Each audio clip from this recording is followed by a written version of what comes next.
Yeah, guys and girls, welcome back to another video for today. It is Monday the 4th of September. It's 3:21 in the morning. I haven't been asleep yet. I'll go to sleep around probably 6 in the morning. 6 o'clock, because I'm up right through until the morning, 7 o'clock, 8 o'clock maybe. So yeah, anyway, today's episode, we're doing daily news for the 4th of September, Monday, 4th of September, 2017. And I've just looked on the BBC News webpage and noticed apparently Los Angeles has wildfires at the moment. They said this is the biggest city wildfire they've ever had in Los Angeles. Apparently, city declares emergency. A state of emergency has been declared in Los Angeles as the city battles the worst wildfires in its history. Hundreds of homes have been evacuated around the Glendale and Burbank suburbs. The fires, covering about 5,000 acres, started in La Tuna Canyon on Friday and have sent plumes of smoke over the city. At least 3 homes have already been destroyed, and a major road, the 210 freeway, closed. Mayor Eric Garcetti declared an emergency on Saturday night, and a further emergency order was made by California Governor Jerry Brown on Sunday. The declaration allows states and federal funds to be provided. Loose lips and all that. Provided as soon as possible. This fire, we can now say, is the largest fire in the history of Los Angeles City. Actually, Los Angeles, I think that's the one they called the Big Apple, isn't it? Is it LA? Big Apple? Don't know. I think because they always have earthquakes or some shit there. I watched a film years gone back, Crocodile Dundee, one of my favourite films. And I believe, I think it was Crocodile Dundee in Los Angeles, LA. I think it was. That was number 2, Crocodile Dundee 2. And I think that one was called in Los Angeles or something. And there was this one, Donk, his friend, in the actual film with Paul Hogan and all that. And he was saying, because they were up on top of the building, fucking throat. Sore throat now coming. Right, get some water a second, guys and girls. Oh, it's a nasty job this is, doing a lot of talking.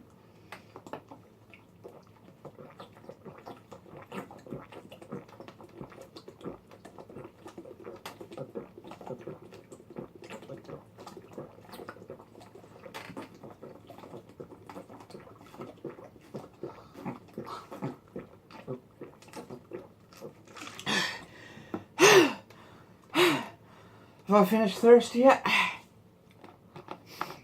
Oh God, guys and girls, I needed that. Oh, I'm a water alcoholic at the moment, or waterholic, because I've been drinking this Tesco's version of Ashbeck bottled sauce from Eden Valley. Is that Scotland? I don't know. I have no idea if this is Scottish. Where's it from, Even? No, not even. Eden. Eden Valley. That sounds Welsh. Probably Welsh. Yeah, it's probably Eden Valley. Yeah, that's right, it's Welsh. Welcome to the valleys, yeah. Welcome to Wales. Welcome to Cardiff. You shut up, my grandma's Welsh. Welcome to Cardiff. They're very nice people, the Welsh. Yeah, I know, we've got a family. I know we've got a family, that's why I like the accents. And we've also got the Scotland and all. And then, actually, I'd like to get myself an Irish girlfriend, actually. Fuck it, yeah, get myself an Irish one. Now have a Welsh. Captain Ireland here, and I'm going to take the potatoes. No, you want somebody from Wales or something. Oh, no, I like those Irish girls, actually. Potatoes, potatoes, potatoes. No. No, I like the accents, the fucking accents. I don't know why they kind of like really turn me on. Sorry, guys and girls, but yeah, they do. Welsh or Scottish? No, I'm not going for. I'm away, mate. I'm from Scotland. Alright then, if you don't that, go for an Aussie. Good day, mate. We're going to Australia. My name's Crocodile Dundee, mate. Alright, anyway, guys and girls. Now, this is turning out to be like a weird video. I'm a bit weird anyway, so. Oh, don't forget New Zealand. Well, I can't do a New Zealand accent. It's pretty much similar to Australian. Good day, mate. Want to Australia? We're going to get down under, If mate. it was up to me, I'd have a New Zealand look. Or not Australia. How dare you? Anyway, guys and girls, Or right. perhaps a man from America. What? Somebody like from, I don't know. Where's my friend from? Oh, I don't know. You know. I don't know. Right, anyway, so apparently, 5,000 acres. Covering over about 5,000 acres, the fire. Bloody hell. Anyway, I know. What? Carolina. North Carolina. So Yeah. if there's anyone out there from Carolina. Right, anyway, I've got my voice back now. Thank you very much. Okay. I'll go to sleep Yeah, now. oh, good night. Anyway, apparently the declaration allows states and federal funds to be provided as soon as possible. This fire, we can now say, is the largest fire in history of Los Angeles City in terms of its acreage. Mr. Garcetti told reporters California has been in the grip of a heat wave. Heat wave? I don't even know if that comes near heat waves. I mean, it's kind of getting, to be honest, Los Angeles is kind of getting like the Australian bushfires, actually, to be honest, if you ask me. So we can now say it is the largest fire in history in city of terms of acreage. California has been in the grip of a heat wave and the flames are being fanned. Fanned? Well, they got some fans, have they? By strong winds. Major fires are also affecting other areas of the western US. The government has already declared states of emergency in Montana and Washington state, and thousands of residents there have been evacuated. My God, they got like little images of the buildings being on fire and all that. So yeah, my God. So that's it. That's one done. I hope you guys and girls get out safe. Apparently this was done 3 hours ago. I hope you're all safe and all that. If you've been caught up in the fire and all that, if you managed to get out, or if you managed to go on YouTube or something and all that, just let us know how you are and all that. I hope you all guys and girls are safe. So what else we got? So apparently 4 hours ago there was another one by the BBC. I mean, to be honest, I don't know whether to believe BBC or ITV or Sky News, because they do a lot of like fucking hoax, fake news and shit. But apparently I know they've had a lot with the hurricane over in Texas, apparently. And it's got here, US and Canada news. Hurricane Harvey, Texas governor warns bill could be £180 billion. Texas Governor Greg Abbott has said the bill for the reconstruction after Hurricane Harvey could be as high as $180 billion to £138 billion. And then, was it, I think Donald Trump gave apparently $1 million or some shit. Which, to be honest, in pounds, what was that? What would that be? 100 million? Actually, a million, not 100 million. $1 million. What's that, about 80... Was that 80,000? No, what am I saying? 80,000. 800,000, something like that. Meanwhile, the head of the Government Disaster Management Agency has been warned that the flood-hit states should not rely on Washington to pick up the bill. Brock Long said Harvey should be a wake-up call for local officials. Recovery operations are underway across Texas and in neighboring Louisiana. Though many areas are still battling floodwaters, the devastating hurricane made landfall in the state a week ago and has been blamed for at least 47 deaths. 47 deaths! And about 43,000 people are being housed in shelters. So,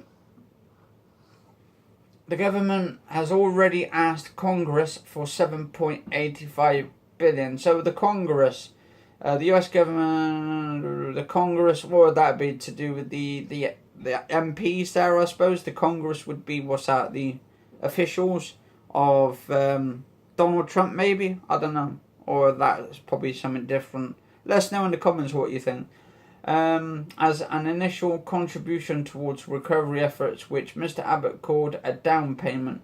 He had previously said the state might need more than $125 billion in aid, but revised that figure up on Sunday.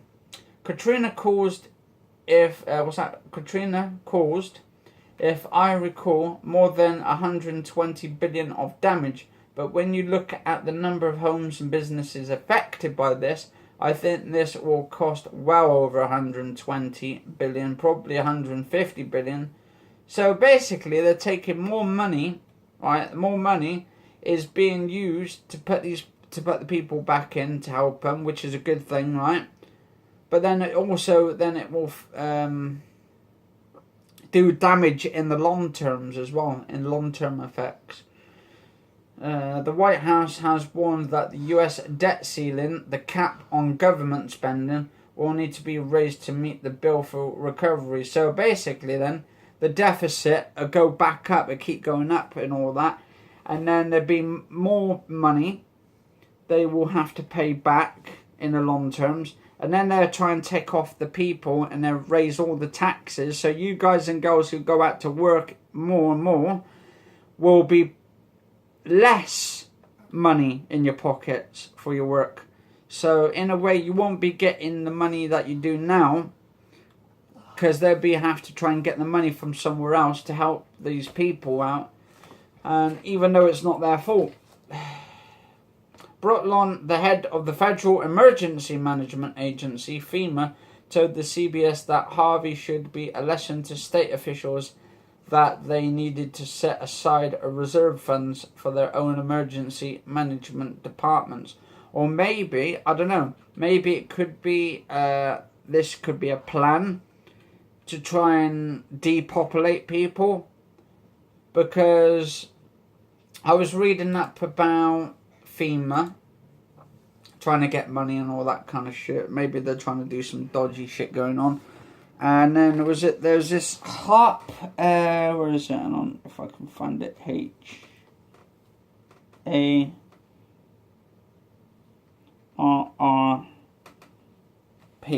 Now, if you guys and girls don't know what HARP is, it's a high frequency, active auroral research program, right?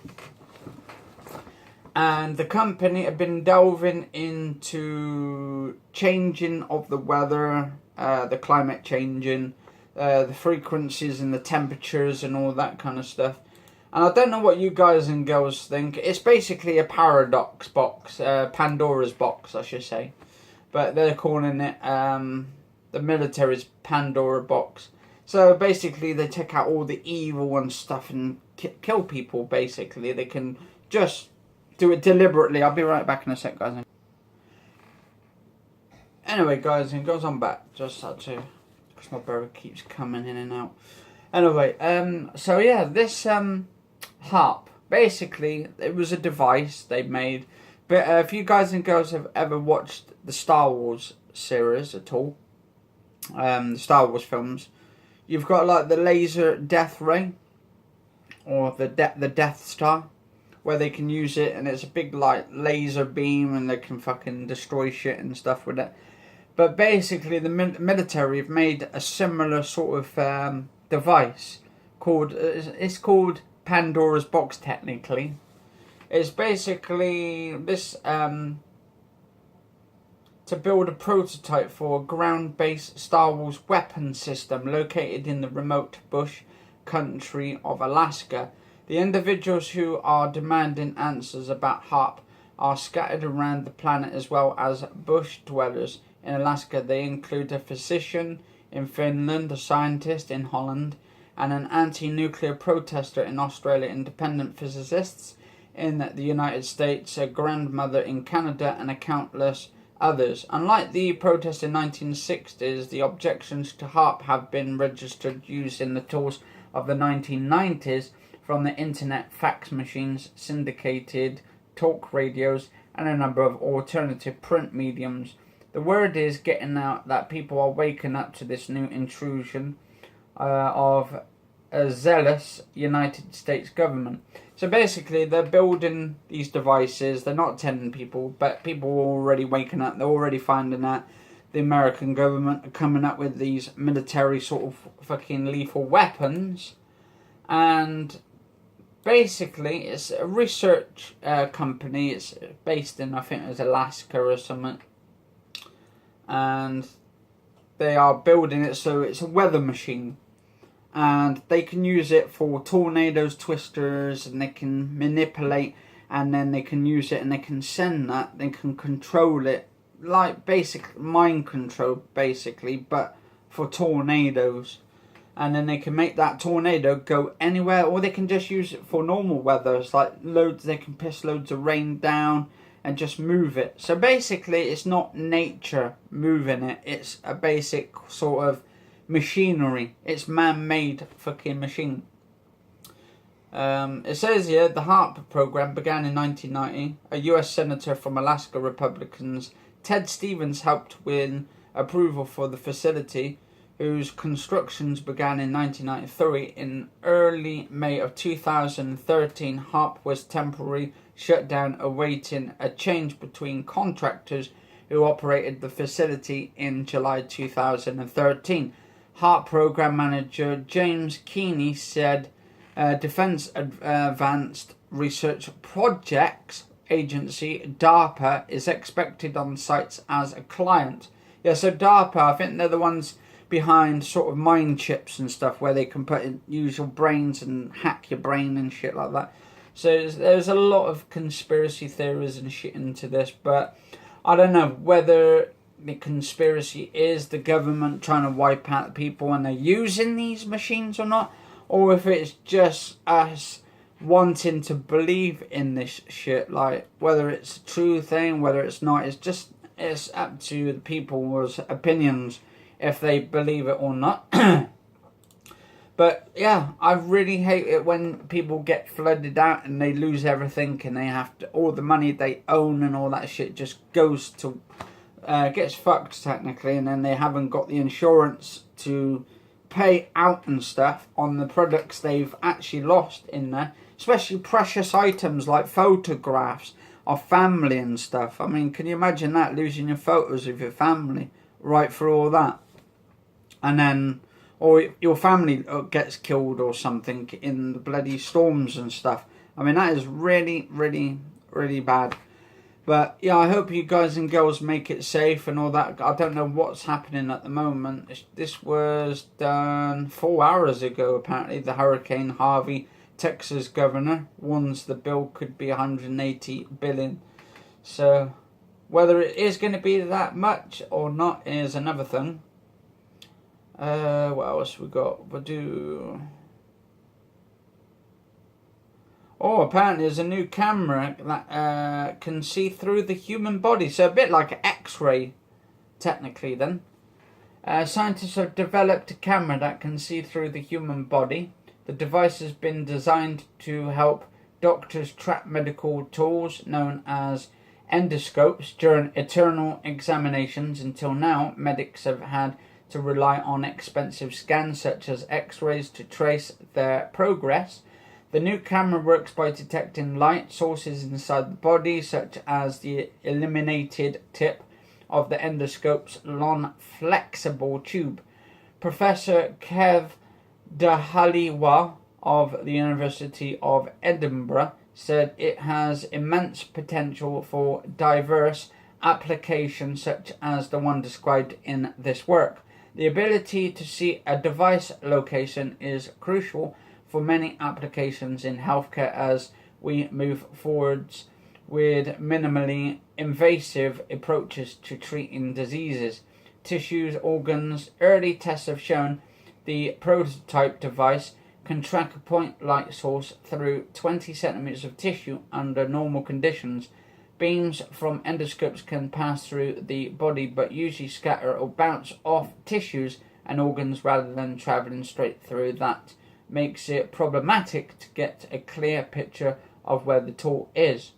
The new camera can detect individuals' particles called photons and is so sensitive it can catch tiny traces of light passing through tissue. It can also record the time taken for light to pass through the body, meaning that the device is able to work out exactly where the endoscope is. Researchers have developed a new camera so it can be used at the patient's bedside. The project, led by the University of Edinburgh and Herot Watt University, is a part of the Proteus interdisciplinary research collaboration, which is developing a range of new technologies for diagnosis and treatment of lung diseases. Dr. Michael Tanner of Herot Watt University said, "My favourite element of this work was the ability to work with clinicians to understand a practical health care challenge, then tailor advanced technologies and principles that would not normally make it out of a physics lab to solve real problems. I hope we can continue this interdisciplinary approach to make a real differences in healthcare technology." So yeah, so that's pretty much the video. So yeah, I'm gonna make this one my last one for today. Might do some more later today on the news and all that, the daily news, and then keep you guys and girls like up to date and informed and all that. Anyway, if you guys and girls enjoyed the video and like it, cheers for watching. Catch you all later. Stay safe.